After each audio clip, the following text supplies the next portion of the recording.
Hi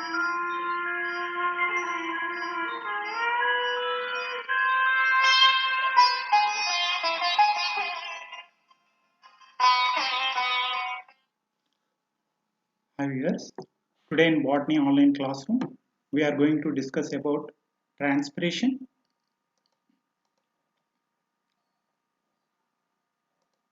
The learning objectives are introduction to transpiration, to understand stomatal structure, to know stomatal movement mechanism,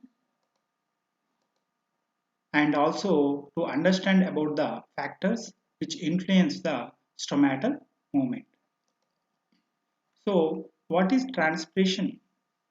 Now the transpiration is the process of water movement through a plant and its evaporation from aerial parts such as leaves, stems and flowers. Now in the below picture we see water is absorbed by the plant through the roots. So the absorbed water is transported to the aerial parts like stem, leaves, branches through the xylem of the plant parts. So now we see water is absorbed by the roots here and it is ascended through the stem. This is also called ascent of sap and this water travels through the stem into the branches and leaves. Finally, the excess water is evaporated into the atmosphere. So this is called as transpiration. So there are three types of the transpiration. First one is called stomatal transpiration. Second one is called cuticular. Third one is called lenticular. So if the evaporation of the water takes place through the stomata of the leaves, then it is called as stomatal transpiration. So mostly around 80 to 95% of the transpiration takes place through the stomata of the leaves. And also the transpiration occurs through the cuticle on the leaves. So this around for 5 to 10% of transpiration occurs through the cuticle of the leaves and also cuticle of the young stems. And third one is called lenticular transpiration. So this transpiration occurs through the lenticels of the stem. So we can see some of the lenticels which are present in the bark of the stem. In the larger trees, we can find the lenticels on the stem bark and also on the fruits. So this accounts for 1 to 2% in the total transpiration. So majority, the stomatal transpiration dominate. Other so this stomatal transpiration is 80 to 95%. So now we are going to see the structure of the stomata. So evaporation of the water through the stomata. Stomatal transpiration is the process through which water is lost through the stomata. As we discussed earlier, stomata present on the leaves. This stomata may be it presents both on the upper side and the lower side of the leaves. This water loss accounts for roughly 80 to 90% of the total water lost from the plant. So next, now again we see here the water molecules are absorbed through the roots and they reach the aerial parts through the stem, branches and leaves, and excess water through the stomata is evaporated into the atmosphere when the stomata are open. Now we see the structure of the stomata. Here the single structure is called a stoma. So this is the opening, and surrounding this stoma there are two cells called as guard cells. In dicots, these two guard cells are kidney shaped, and in case of the monocots, the guard cells are dumbbell shaped. Now we see here this is the typical stomata of the dicots, and this is the typical stomatal structure of the monocot leaves.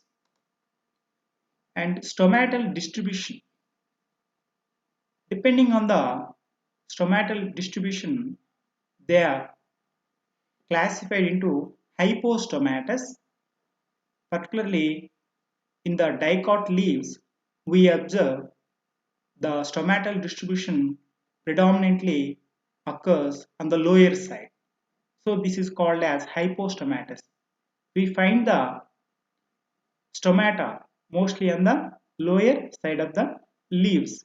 To prevent the excess transpiration in the dicots, mostly stomata are present on the lower side of the leaves. So it is called as hypostomatous. But in case of the monocots,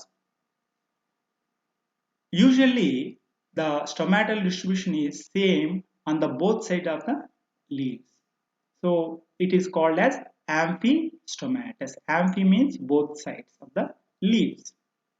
And usually in hydrophytes, stomata are absent or degenerated. In the submerged hydrophytes, usually stomata are degenerated because they don't have particular function. So they are called as astomatous. And in case of the nymphia, Nilambo, like hydrophytes, stomata are mostly present on the upper side of the leaves. So it is called as epistomatous. And in xerophytes, we find the stomata on the lower side of the leaves, and they are they are also called as sunken stomata. They are deep inside the leaves to prevent the excess loss of water. So they are called as sunken stomata. So hypostomatous, amphistomatous, astomatous or epistomatous in case of the some of the Nilambo nymphia hydrophytes, stomata are present on the upper side of the leaves. So they are called as epistomatous, and in submerged hydrophytes, stomata are degenerated. They are called as astomatous, and in xerophytes we find the sunken stomata. So as we discussed earlier, here we see enlarged picture of the surface of the leaf. See, these two are the guard cells, and this is called stoma. Opening is called as stoma. Stomata is the plural form and stoma is a singular form.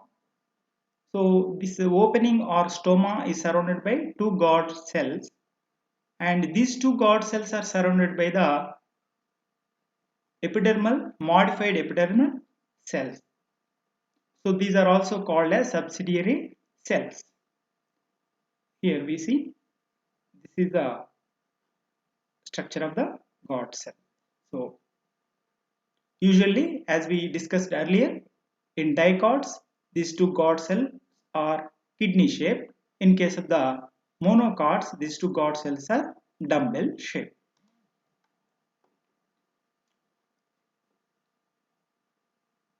So what is the main function of the stomata? So we see there are two major functions of the stomata. One is the exchange of gases. The major function of the stomata is exchange of gases. So for the photosynthesis, plants need carbon dioxide, and the carbon dioxide is taken into the leaves for the photosynthesis, and oxygen is released through the stomata into the atmosphere, because usually in photosynthesis carbon dioxide is taken and oxygen is released. So this carbon dioxide is taken into the leaves through the stomata for the photosynthesis, and the oxygen which is evolved through the photosynthesis is released through the stomata. So this is also called as exchange of gases. And one more function is transpiration. That means the excess water is released into the atmosphere in the form of the water vapor through the stomata. So these are the two functions of the stomata. First one is exchange of gases. Second one is transpiration. That is evaporation of the water through the stomata into the outer atmosphere. So now again we see the structure of the stomata here. So now it is in the open form and it is in the closed form. So this is the stomatal pore surrounded by the two guard cells. So when the guard cells in the turgid state, that means when there is plenty of water, it exerts the pressure on the walls. This form is called as turgid state. The swollen state is called as turgid state. In this turgid state, these two guard cells are expanded. Then it leads to the opening of the stomatal pore. And these two guard cells are surrounded by the modified epidermal cells called as subsidiary cells. So now this is the closed form. It appears closed. Usually in the daytime stomata are open and in the night time stomata are closed. You see in the structure of the guard cells we can also find the chloroplasts. Apart from the nucleus, we usually in the epidermal cells we don't find the chloroplasts except in the guard cells.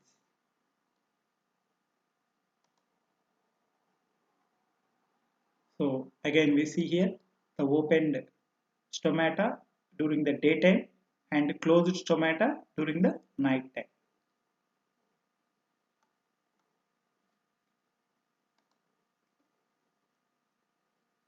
So theory of photosynthesis in guard cells. Now we are going to discuss about the different theories proposed regarding the opening and closure mechanism of the stomatal cells.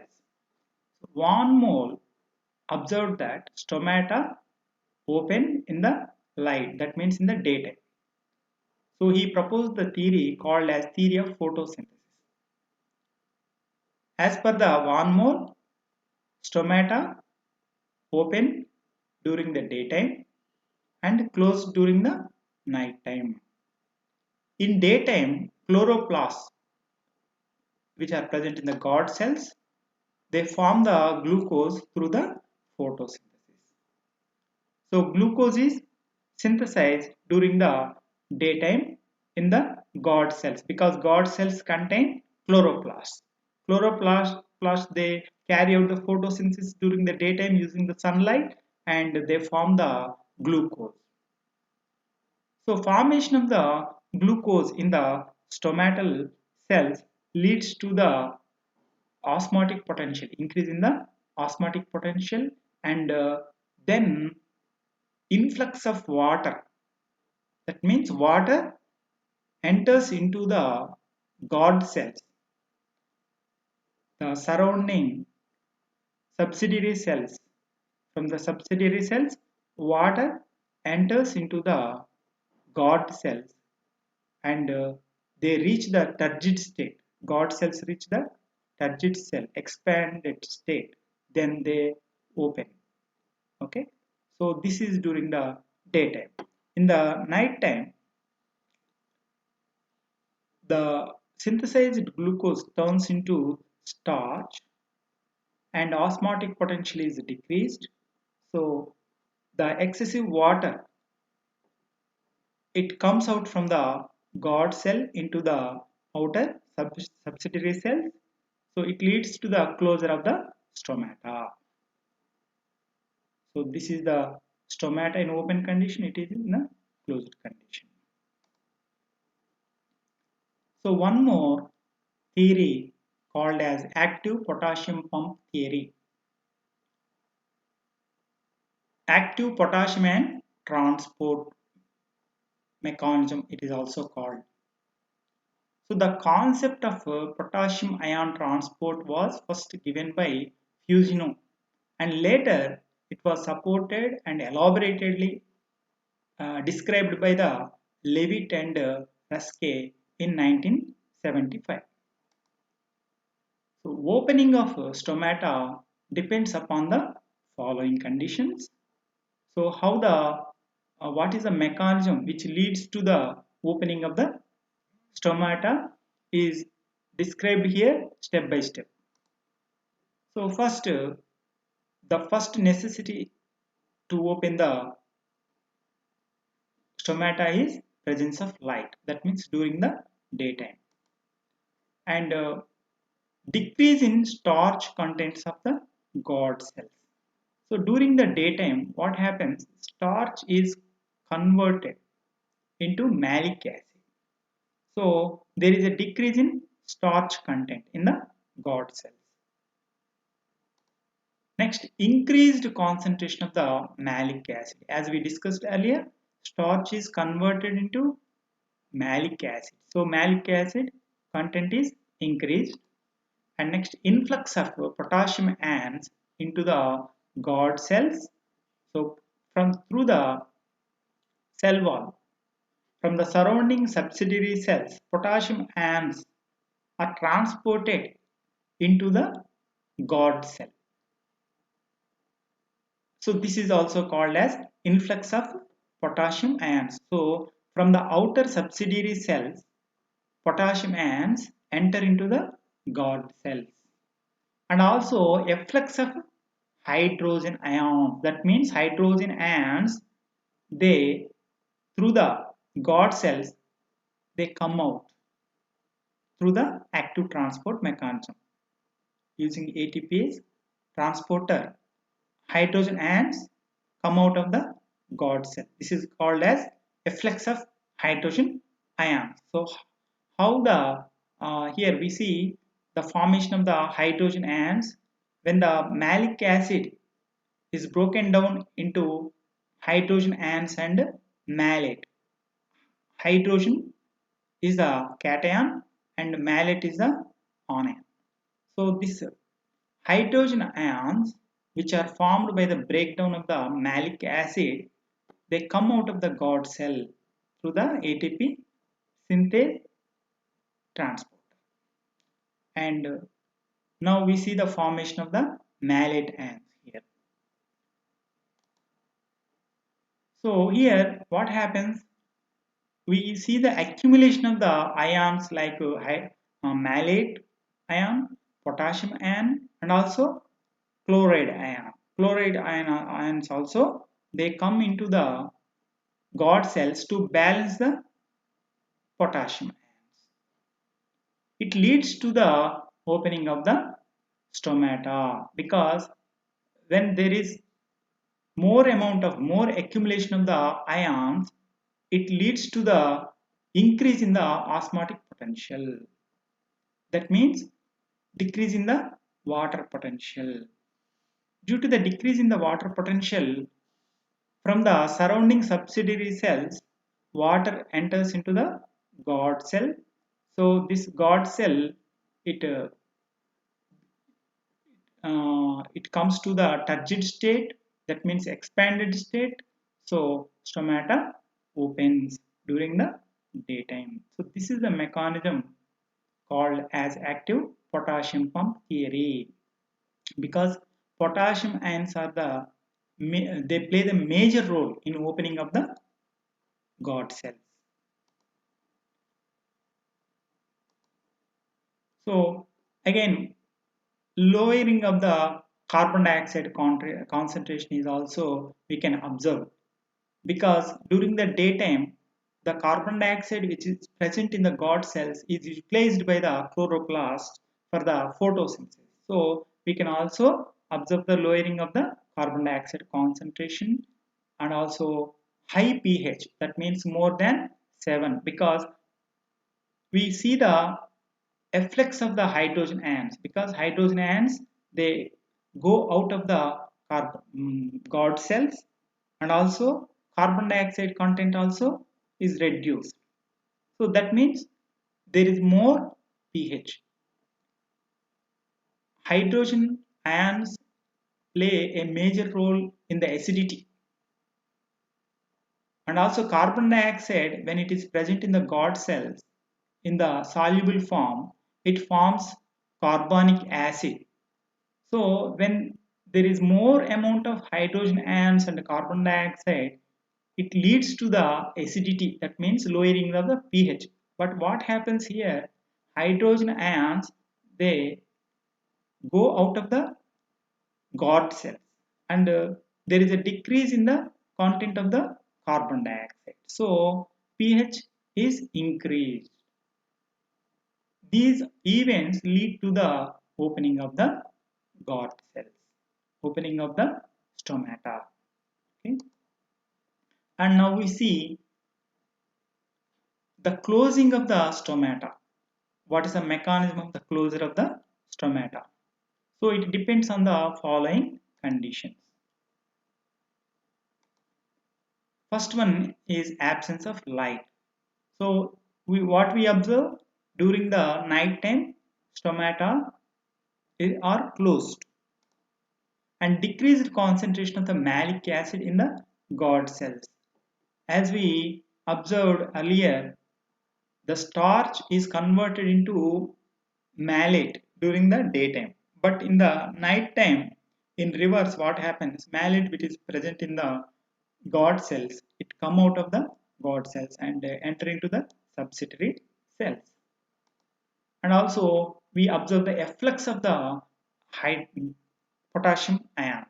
So in reverse to what happens in the daytime, in the night time, potassium ions they come out of the God cells. This is also called efflux of the potassium ions. And also as the transport of the potassium ions is linked with the chloride ions, they also come out of the God cells. So in reverse to the potassium and chloride ions transport, the transport of the hydrogen ions occur. That means the hydrogen ions enter into the God cells during the night time, which leads to the increase in the acidity. And also we can also observe the increase in the content of the carbon dioxide, because during the night time photosynthesis is stopped. So we can observe the more amount of the carbonic acid and also hydrogen ions, which leads to the lowering of the pH, and finally it leads to the closure of the stomata. So this is the mechanism of the stomatal closure during the night time.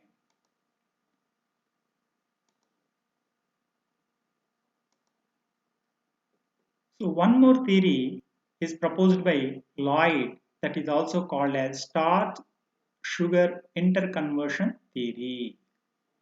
So as per Lloyd, the turgidity of God cell depends on interconversion of starch and sugar.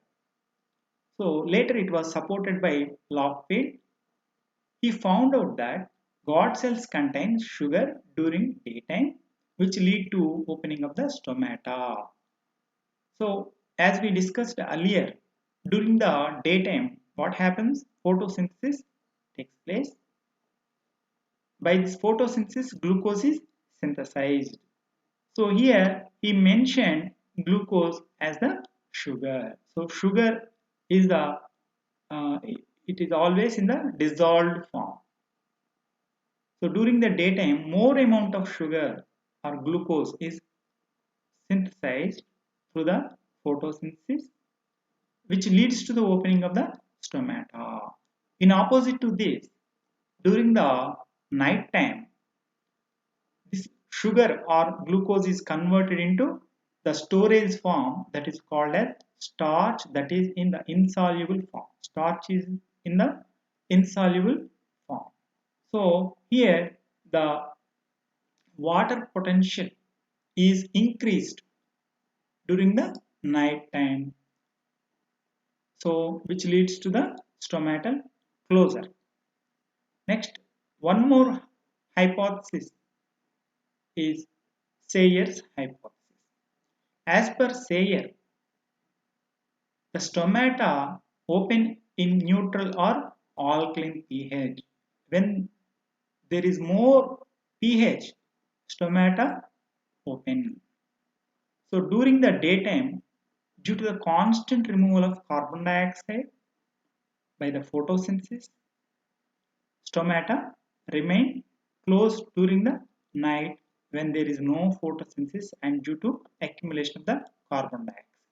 So during the night time, what happened? Carbon dioxide is accumulated in the leaves, in the guard cells. Carbon dioxide is accumulated in the guard cells during the night time because there is no photosynthesis. So the carbon dioxide in the dissolved form, it forms carbonic acid, which leads to the lowering of the pH. So stomata are closed. So as per the Sayer hypothesis, when there is more pH, stomata are opened. That means in the presence of the alkaline pH, stomata are opened, and in the presence of the acidic pH, stomata are closed. And Stewart proposal. Stewart, he proposed the scheme of interconversion of the starch and sugar for the stomatal movement. So he believes that conversion of starch to glucose 1-phosphate is not sufficient and it should be converted to glucose in order to increase in the sufficient osmotic pressure. So as per the Stewart, so what he explained, the total, the conversion mechanism of the starch to the glucose in different steps. In the first step, starch in the presence of the phosphates and phosphorylase enzyme is converted into glucose 1 phosphate. This glucose 1 phosphate is interconverted to glucose 6 phosphate. It is its isomer in the presence of the phosphoglucomutase. And this glucose 6 phosphate, it loses the phosphate in the presence of the phosphatase enzyme. So finally glucose and phosphate are released. Now we see the formation of the glucose, interconversion of the starch to glucose during the daytime, which leads to the opening of the stomata. So here, as we discussed earlier, when there is more amount of the glucose in the leaves, stomata are opened. When there is more amount of the glucose in the guard cells, stomata are opened, which is explained by Stewart in different steps. How the glucose is formed from the starch in different equations. So next, the mechanism of the stomatal closure is described here. During the night time, the glucose which is synthesized during the daytime is converted into glucose 1 phosphate by utilizing the ATP in the presence of the hexokinase enzyme. So during the night time, the reverse mechanism takes place. Glucose is converted into glucose 1 phosphate and this glucose 1 phosphate is converted into starch in the presence of the phosphorylase enzyme. So during the night time, glucose is converted into starch, which leads to the closure of the stomata. So this is the Stewart's proposal. So now we see the different factors which influence the transpiration. Here we find the increase in the temperature here and proportional to the rate of transpiration. How the temperature influences the rate of transpiration.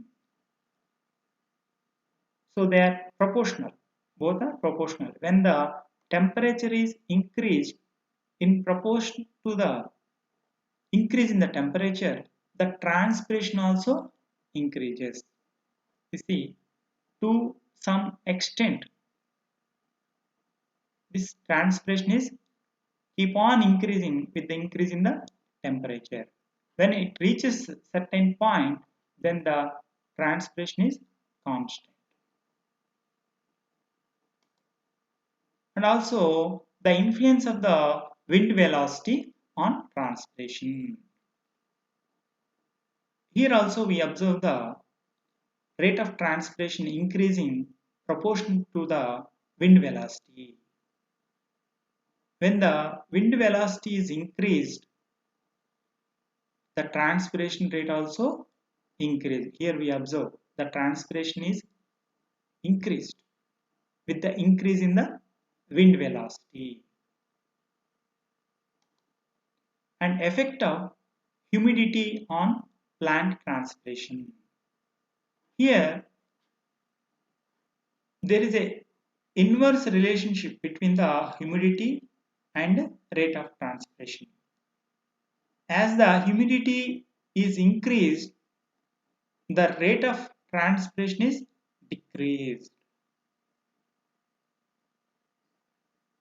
So that's what we observe here. When in the atmosphere there is more humidity, the rate of transpiration is decreased because there is already lot of water is present in the form of the humidity. So there is less difference between that the concentration of water within the leaves and also outside. That means in the atmosphere. There is less gradient. There is less water potential gradient when there is more humidity in the atmosphere. So the rate of transpiration is decreased when the humidity is more in the atmosphere. And finally, we see abscisic acid. What is the role of the abscisic acid? The accumulation of the potassium ions in the guard cell leads to the opening of the stomata. In the many competitive exams, we find this question regarding the potassium ion, the ion which plays major role in the opening of the stomata is potassium. And again, we also observe one more question regarding the abscisic acid, role of abscisic acid in the stomatal closure and opening. So, opposite to the role of the potassium ions, abscisic acid, it inhibits the transpiration by closing the stomata. So, abscisic acid induces the closure of the stomata. So, the presence of abscisic acid, this abscisic acid is a growth inhibiting hormone. It favors the closing of the stomata by blocking uptake of the potassium ions. As we discussed earlier, potassium ions play a major role in the opening of the stomata.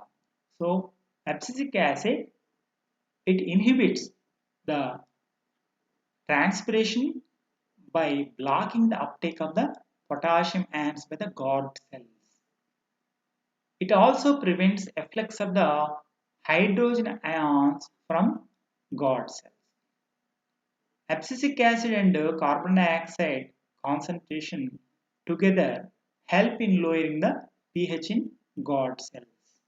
So, as we discussed earlier, when there is more amount of the hydrogen ions and when there is more amount of carbon dioxide, when there is more amount of the abscisic acid, these three lower the pH considerably in the guard cells. So, when the pH is lowered in the guard cells, the stomata are closed. So abscisic acid also acts as the stress hormone during the drought condition. So when there is deficiency of water, when there is scarcity of water, abscisic acid immediately it reaches the leaves. So it is also called as stress hormone. During the water stress, abscisic acid, it is also abbreviated as ABA.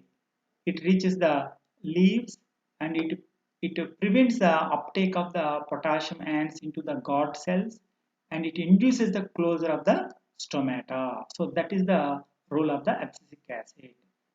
Potassium ions promote the opening of the stomata and abscisic acid they promote the closure of the stomata. Adaptations in the desert plants. So usually what we observe in the desert plants,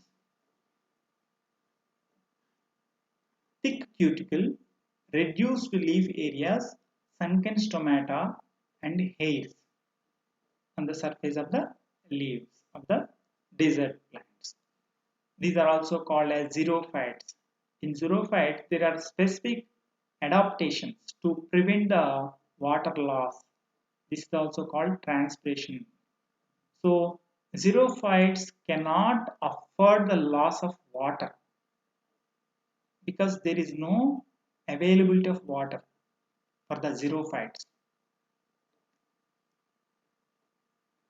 To adapt to the xerophytic conditions, leaves have the thick cuticles on the surface. This thick cuticle prevents the water loss and also reduced leaf areas. Usually in xerophytes we find the smaller leaves or we can see some of the modifications in the leaves like mostly leaves are modified as spines. For example, opentia. In opentia what we observe, the leaves are totally modified as the spines and stem there it is adapted into the cladophyll and it carries out the photosynthesis. So to prevent the transpiration in the xerophytes like opentia, leaves are totally modified as the spines. And in some of the plants like asparagus, leaves are modified as scales. And also we observe the sunken stomata. This is the one of the major feature of the xerophytes. Stomata are restricted to the lower epidermis of the leaves and these stomata are in the form of the sunken stomata. They are located deep inside the lower epidermis. Stomata are located deep inside. So this is called as sunken stomata. And also these stomata are surrounded by the hairs to prevent the excess transpiration. So they make sure that xerophytes make sure that there is least amount of the transpiration. So it is prerequisite. Opening of the stomata is prerequisite for the survival of the plants because plants need carbon dioxide for the photosynthesis which enters into the leaves through the stomata. So to carry out the photosynthesis, plants need carbon dioxide which must enter through the stomata when they open. So, opening of the stomata is a prerequisite for the plants. And many desert plants have a special type of the photosynthesis. So, to minimize the water loss or to minimize the transpiration, these desert plants are the xerophytes. They have specific mechanism, particularly in the succulents. We observe this mechanism. It is also called crassulation acid metabolism or CAM metabolism. So here what happens In the crustaceous plants, stomata open in the night time and they are closed in the daytime. These are also called as photoactive stomata. Okay. Here, what happened?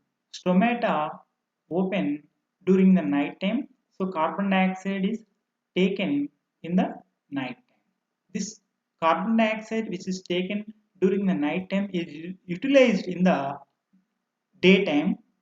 So this is the specific mechanism. It is called as CAM mechanism. And now we see SPAC. What is SPAC?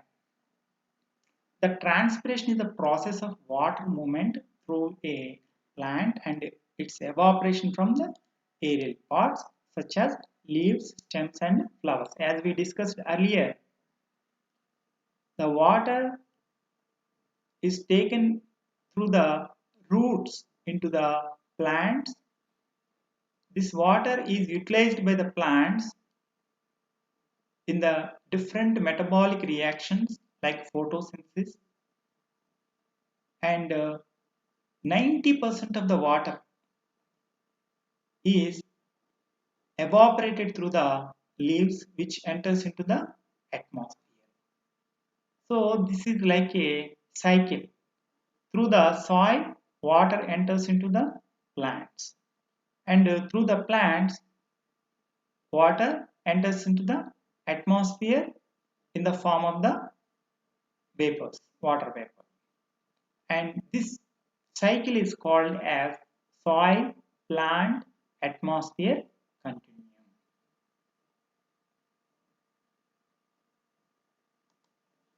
Okay, thank you.